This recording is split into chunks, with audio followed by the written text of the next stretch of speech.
There are so many good books out in the world, and there are so many people talking about so many great books. But today, I want to cover some books that I think are criminally under-discussed. Hello, my name is Andrew Givler. I am a booktuber and author, and this is GivReads, where I give you things to read or give you my thoughts on it. You know, my last name just sounds like give, okay? That's what we came up with. If you ended up on my corner of the internet, do me a favor, hit the like button if you enjoy this kind of content, if you want to see it more. Hit the subscribe button too. All these things are very useful, very valuable. If you're interested in anything we talk about today, everything will be linked in the description below, so you can go grab that. That's a great way to help support me. And let's talk about some books that you might not have heard about. Now, one of the things that I like about this list is I feel like a bunch of these authors should actually be somewhat familiar. However, maybe it's not the series that they're known for, and that's definitely the case of this first guy. The first series I want to talk about is A Pilgrimage of Swords, which is the Seven Swords series. That's a lot of S's. She sells seashells down by the seashore. Oh my gosh, I just crushed that? Hello? Am I a genius? I might be. But it's by Anthony Ryan. Now, Anthony Ryan is a New York Times bestselling author. So I wouldn't be shocked if you were like, Andrew, why are you putting a New York Times bestselling author on your list of books that are not being talked about enough? Because this series I don't think is being talked about enough. Because for one, I absolutely love the world building. The premise is that there are 7 mystical swords, right? The 7 Sword series checks out. And I believe each one has like a demon that's been trapped inside of it, giving it a personality, powers, and all that kinds of stuff. They are all lost, or almost all of them are lost. There's a main character called the Pilgrim, right? And the Pilgrim is going on this like pilgrimage. Makes sense, right? That this group of strangers is undergoing, where they're gonna cross this like desert through this like desecrated area that's full of terrors and ruined land and stuff like that. Kind of like the Blight or something like that, if you're familiar with Wheel of Time. And the reason they're going through this is because at the end, there's like some sort of god figure that's supposed to be able to grant wishes or grant information or something like that. If you survive sort of the pilgrimage, if you earn making it there, then you might have a chance to get something fulfilled. And all these strangers basically are coming together to go on this pilgrimage because they all have something they want to do. And as you go, like it begins to unwind, right? You learn there's other gods walking around the earth. There's other demons. There's all sorts of forgotten things. There are nightmares and terrors and things that have gone on. And the pilgrim himself may not be all that he appears to be. Obviously, I'm not going to spoil anything. And if you're like, the name Anthony Ryan sounds familiar to me, what do I know him from? My answer would be that he wrote Bloodsong, which is about Valen Al-Sora, and also the follow-up trilogy, which was Wolf's Call, I believe. More notably, right now, while he's writing the 7 Swords, he's also writing the Steel Covenant series, which is the Pariah and the Martyr, right? Now, both of these get talked about a lot. They're really popular when they come out. I think people have a little bit of mixed feelings on them. I personally enjoy them both. Anthony Ryan is actually a favorite writer of mine. I really, really enjoy his stuff. But 7 Swords, I have never seen anyone else talk about it. I only found out about it because I follow Anthony Ryan and I discovered it. Steel Covenant is, in my opinion, great, but I prefer 7 Swords. I like the lore better. I like the way it's written. It's a little bit darker, a little bit grimmer, a little bit more in the style of Bloodsong and the Raven Shadow series. So if you like that, if you're familiar with that, you should absolutely check out the 7 Swords series. Now, the good news is the first 3 books are already, actually the first 4 books are already out. I haven't read the 4th one yet, so I just bought that myself. I'm going to be reading it very, very soon, but the first 3 are out. I've enjoyed them immensely. I'm going to guess there's going to be 7, but I made that up because there's 7 swords.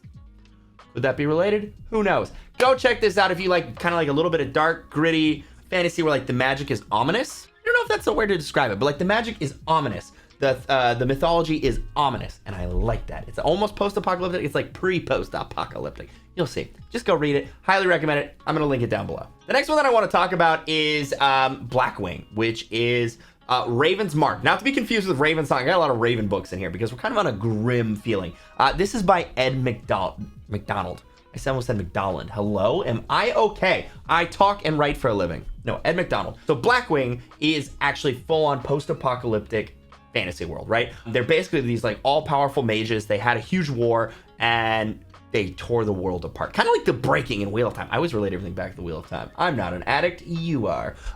So what happens is there's areas outside of civilization that are just blighted, they're ruined, they're warped, they're diseased, they're terrible, horrible magic, almost like imagine if nukes, the magical equivalent of nukes, went off and destroyed whole parts of the earth. And then we had cities that were like just in the little safe spots. So this guy, the main character is like this warden who has to go out and keep the city safe. He prevents things from coming in. He kind of like works like the line, basically. He gets caught up in the intrigue between these like all-powerful wizards. There are like 7 of them. They all don't get along. They all hate each other. They all have their own games. But while that's happening, the disease, the corruption, the rot, you know, the darkness is also rising up to try to squash humans. So he has to sort of juggle these like really greedy wizards while also dealing with like nightmare stuff.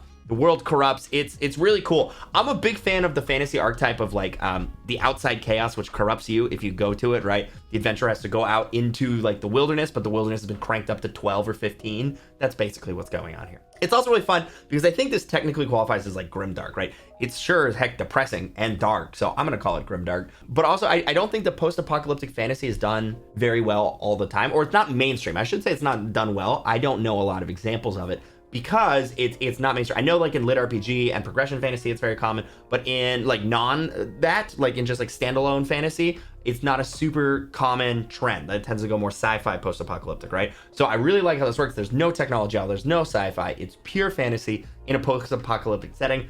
It's a trilogy. It's all done. I highly recommend it. I really, really enjoyed it. I really want to write a post-apocalyptic fantasy now. I think about it. It's on my to-do list. One day I will write it. So Ed McDonald definitely inspired me while I was reading this. In my list of recommendations, I give this one a big thumbs up. Also, I've never heard anyone talk about this book before, and that's crazy to me. Amazon recommended it to me, and I'm so glad they did. Next up is one that I feel like some people have heard of, but I have never heard anyone talk about this, and both of this series and the last series are completed, so maybe when they came out there was more hype, and nowadays I just missed it. But all I know is my Amazon recommendations are bomb, and my people recommendations have been terrible. So I'm just out here trying to do the good work of spreading the word of all the books you should be reading, okay? I see myself as a book prophet, book missionary. I don't know what I'm saying. This one is called Spellslinger by Sebastian de Castell. It's I think a 7-book series. It is also completed and very, very, very good. I really, really like it. It's, again, full fantasy set in a world where like having magic matters. The main character's parents are both like really magically gifted. He just wants to be a magic user, a wizard, and grow up to be just like his parents. But he's super weak, super useless, yada, yada, yada. I know, right? Something new and original. That's just a good setting, okay? Like, we live with that. But basically, he lives in a very, like, deserty world, which is just, like, a really cool vibe. Like, it's, like, a lot of barren wasteland. But all of these are very, like, empty, sad. Just like my love life, basically. Anywho, that's a little me joke, just for me. Anyway, as I was saying, what he starts to learn to do is basically become a con man. So he learns how to use sleight of hand and intrigue and misdirection with his like very light magical powers to become very dangerous, because he's one of those outside the box thinkers. So if you really like a protagonist who's like powerful but not traditionally powerful, this is going to be your vibe. Okay, he has to be clever, he has to be sneaky, he has to be smarter in order to pull things off. He doesn't have to be just more powerful. This is not Randall Thor, right? He does not just become the dragon. No, he becomes clever, cunning, etc. Again, the magic's really cool, and the world itself is also kind of like one of the fantasy settings poised on revolution, like right at the beginning of like a steampunk era almost, maybe, kind of. And I do enjoy technological revolution being put into fantasy, like when gunpowder gets created or something, like right around those cusps where like the whole world gets thrown apart and the smart people have to figure out how to sift it and sort it. Again, the series is done. There's 7. I think Sebastian de Castell is an excellent writer. He also has another series called The Greatcoats, which I enjoyed a lot, although I think Spellslinger was more my vibe, but I have read both the series. I enjoy them both. So if you do like Sebastian's work, you should go read Greatcoats after, because that was a lot of fun. Really, really, really fun world, really, really fun universe. I highly recommend this. Again, nobody has ever talked to me about this. Maybe I'm crazy. Maybe everybody just knows, and they assumed I know, but nobody has ever said this to me. And so I'm saying it to you. Linked in the description below if you want to check it out. Now, the final one on this list, again, no one has ever said to me. I have never heard a peep about it. However, if you pull up the page on Amazon, the book has over 4,000 reviews as of the time of me filming this, which is crazy. That is an absurd amount. And the second book has like 2,000 or 3,000 as well. So a ton of people know about this. I've never heard anybody talk about it. Now, there are only 2 books out in the series, and it's worth mentioning that there's some gaps in between, right? Not huge. We're not talking Name of the Wind or something like that. But the first book came out in 2019, and then the second book came out in 2020. But then there's been a gap, and it sounds like book 3 isn't coming out until 2023 currently. The first book is called The Rage of Dragons by Evan Winter. Now, this book is really cool because of a whole bunch of things. But one of the things that I really like about it, I mean, obviously the writing's great, that's sort of a given, I think, in all of these. But for me, it's about the premise and the setting and the story and how it unfolds. Good writing is half the equation, right? It goes without saying that all these guys are excellent authors. What I really like about this is, one, the setting is very unique. So it's based on like South African cultures that for like all the fantasy settings. Obviously it's not set in South Africa, but those are the kind of cultures that it's pulling from. And then 2, magic system is really, really unique. So the main character's name is Tao, right? And he basically gets set on a path of revenge. He wanted to be a loser. He is weak and powerless, a member of like a low caste, and he's got no prospects. He gets set on a path of revenge and needs to become powerful. So he figures out that he has the ability to cross over between, like, through the veil from our world to the demon world. But in the demon world, you don't die. That's not entirely true. You die, but you don't die forever. So what he does is, as a soldier, every night he stays up all night going over to the demon realm and fighting demons. And he dies horribly, but then he, like, comes back to life, and it doesn't affect him in the physical world. So he endures, like, the pain and suffering of all of this, but he learns to fight, and he becomes, like, this, like, fighter of, like, super renown, right?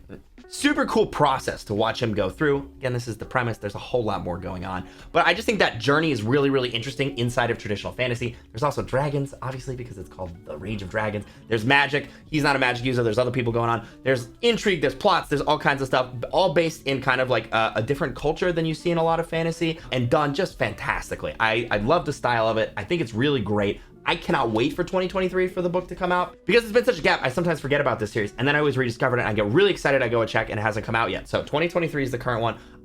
This is like one of my sleeper amazing series. Even though there's a ton of reviews, you might not have encountered it yet. So if you're willing to start a series that isn't done yet, I can't recommend this one more. I loved it. I cannot wait for book 3. I'll probably reread the whole series before then, just because I really want to have everything fresh and enjoy the journey. I can't say enough good things about it, so go read it and then get back to me. Just a reminder that all these books will be linked in the description below. If you use my link and you buy the book, Amazon gives me a little kickback, helps me pay the bills.